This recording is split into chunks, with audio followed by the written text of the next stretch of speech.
नमस्कार, मैं डॉक्टर श्रद्धा वशिष्ठ आपका सबकी शिक्षा में बेहद स्वागत करती हूँ। आज मैं फिर से लाई हूँ आप ही के लिए आप ही के 10 सवालों के जवाब। इसीलिए इस वीडियो को आखिरी तक ज़रूर देखिएगा।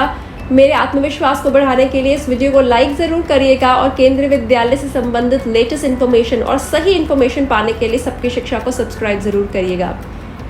आपके सवालों के जवाब देने से पहले मैं फिर से अपील करना चाहूँगी, जो मैंने अपनी लास्ट वीडियो में भी करी थी, कि अपने कमेंट्स में अपने नंबर या फिर अपना ईमेल आईडी मेंशन नहीं करें। यह एक पब्लिक प्लेटफॉर्म है, आपके साथ किसी भी प्रकार का फ्रॉड किया जा सकता है। सबकी शिक्षा के माध्यम से हम लोगों को फ़ोन नहीं करते और फ़ोन कर जानकारी नहीं देते, और ना ही लोगों के ईमेल आईडी पर जो हमें कमेंट के माध्यम से आए होते हैं उन पर जवाब देते हैं। तो इसीलिए आप ना ही कमेंट में अपना नंबर लिखें, ना ही ईमेल आईडी। पब्लिक किसी भी प्लेटफॉर्म पर आप इस प्रकार की जानकारी ना दिया करें। हर तरह का बंदा वीडियोस देखता है, आपके साथ किसी प्रकार का फ्रॉड हो सकता है। तो आज का पहला सवाल, क्या यह सच है कि जिन बच्चों के दादा दादी या नाना नानी सरकारी कर्मचारी हैं तो उन बच्चों को दाखिले में प्राथमिकता मिलती है? तो इसका जवाब है कि सिर्फ 3 कैटेगरीज होती है। उन बच्चों की 3 कैटेगरीज होती है जिनके दादा दादी या नाना नानी को सरकारी कर्मचारी हैं, तो उन बच्चों को दाखिले प्राथमिकता मिलती है।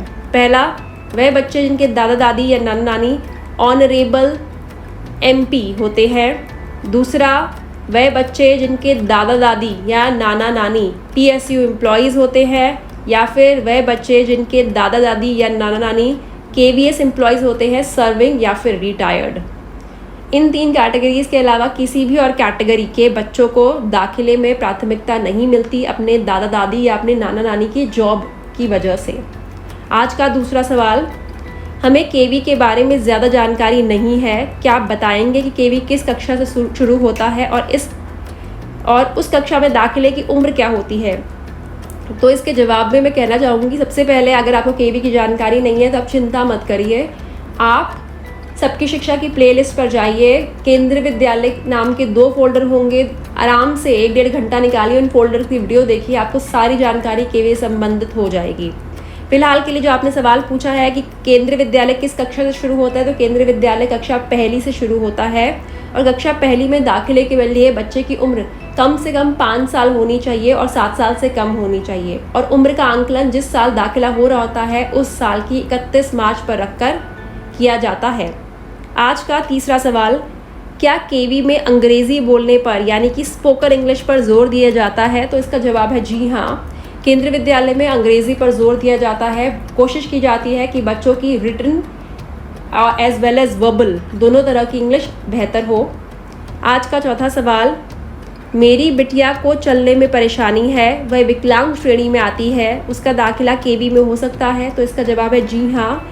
आपकी बिटिया विकलांग श्रेणी में आती है और जो विकलांग बच्चों का कोटा होता है वह कुल 3% होता है। 100 में से 3% कोटा उन बच्चों के लिए आरक्षित होता है जो बच्चे विकलांग श्रेणी के होते हैं या फिर बच्चे दिव्यांग होते हैं। तो आप अपनी बच्ची का केंद्रीय विद्यालय में ज़रूर अप्लाई करिए दाखिले के लिए।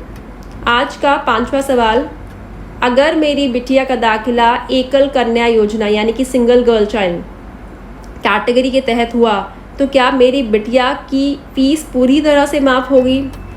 तो मैं कहना चाहूँगी जी नहीं, आपकी बिटिया की फ़ीस पूरी तरह से माफ़ 5वीं कक्षा तक नहीं होगी, 6ठी से 12वीं तक पूरी तरह से माफ़ होगी। 1 से 5वीं तक आपकी बच्ची की ट्यूशन फ़ीस माफ़ होगी। बाकी आपको कंप्यूटर फंड और विद्यालय विकास निधि देना होगा, लेकिन 6ठी से 12वीं तक आपकी बच्ची की फ़ीस पूर्ण तरह माफ़ होगी अगर आपकी बच्ची का दाखिला सिंगल गर्ल चाइल्ड कैटेगरी के तहत होता है या फिर एकल कन्या योजना के तहत होता है। आज का 6ठा सवाल, क्या रेंट एग्रीमेंट भी एक प्रकार का एड्रेस प्रूफ है? यदि हाँ, तो क्या हाथ से लिखा रेंट एग्रीमेंट चल जाएगा? तो इसका जवाब है जी, ये तो बात सही है कि रेंट एग्रीमेंट एक प्रकार का एड्रेस प्रूफ है। अगर आपके पास कोई भी और डॉक्यूमेंट नहीं है आपके एड्रेस प्रूफ को सिद्ध करने के लिए, मतलब आप एक राज्य से दूसरे राज्य आप कहीं ना कहीं आपका तबादला होता है या शिफ्ट होते हैं, तो आपका आधार कार्ड, वोटर ID या बाकी जो भी डॉक्यूमेंट्स वो पिछले राज्य हैं और अब जहाँ आप रहते हैं वहाँ का आपके पास कोई भी एड्रेस प्रूफ नहीं है, तो आप रेंट एग्रीमेंट का इस्तेमाल कर सकते हैं। रेंट एग्रीमेंट बिल्कुल लीगल डॉक्यूमेंट है, लीगल एड्रेस प्रूफ है केंद्रीय विद्यालय दाखिला में। अब बात आती है हाथ से लिखा रेंट एग्रीमेंट चल जाएगा, तो मेरी जानकारी के अनुसार हाथ से लिखा रेंट एग्रीमेंट नहीं चलेगा। आपको नोटरी से बनवाना पड़ेगा, स्टैम्प पेपर पर, 10 रुपये के स्टैम्प पेपर पर आपको बनवाना पड़ेगा। आज का 7वां सवाल, किन किन बच्चों की फ़ीस माफ़ होती है? देखिए, कैटेगरीज बहुत सारी हैं जिनकी फ़ीस माफ़ होती है और उस पर मैंने एक वीडियो बनाई हुई है कि किन किन बच्चों को निःशुल्क शिक्षा मिलती है केंद्रीय विद्यालय में। आप इस वीडियो के डिस्क्रिप्शन पर क्लिक करें। डिस्क्रिप्शन यानी कि आप वीडियो पर देख रहे हैं, वीडियो के ऊपर अगला उसका नाम लिखा हुआ है वीडियो का, वीडियो के नाम पर बस क्लिक कर दीजिए, आपको आपके सवाल का जवाब मिल जाएगा। आज का 8वां सवाल, क्या केंद्रीय विद्यालय में दाखिले के लिए बच्चों को एंट्रेंस टेस्ट देना पड़ता है?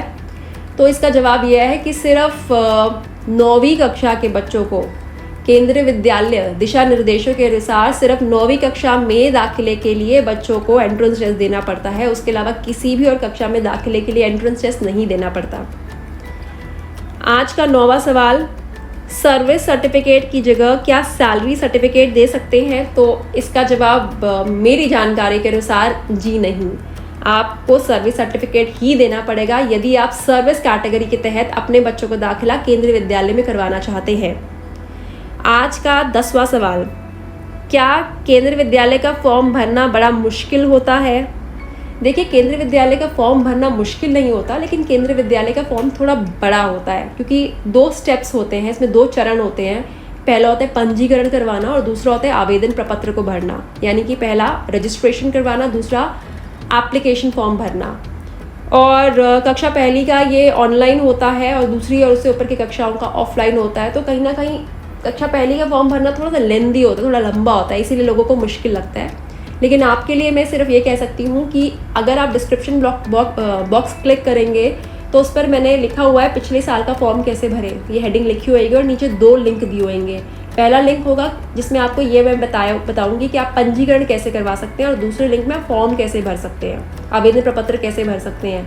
ये पिछले साल की वीडियोस हैं कि पिछले साल कैसे फॉर्म भरा था, वह मैं आपके साथ शेयर कर रही हूँ ताकि इस साल भी जब फॉर्म निकलेंगे तो फॉर्म भरने के फॉर्मेट में मुझे नहीं लगता फेरबदल ज़्यादा होगा।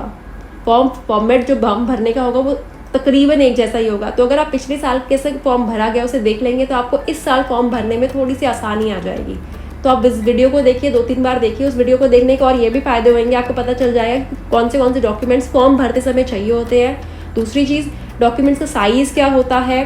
तीसरा, वह किस फॉर्मेट में चाहिए होते हैं। तो आपको ये छोटी छोटी जानकारी है जो फॉर्म भरने से रिलेटेड है, तो सीधा फॉर्म भरते समय आपको पता चले, इससे बेहतर आपको पहले पता चल जाए ताकि आप उसी हिसाब से तैयारी कर सकें।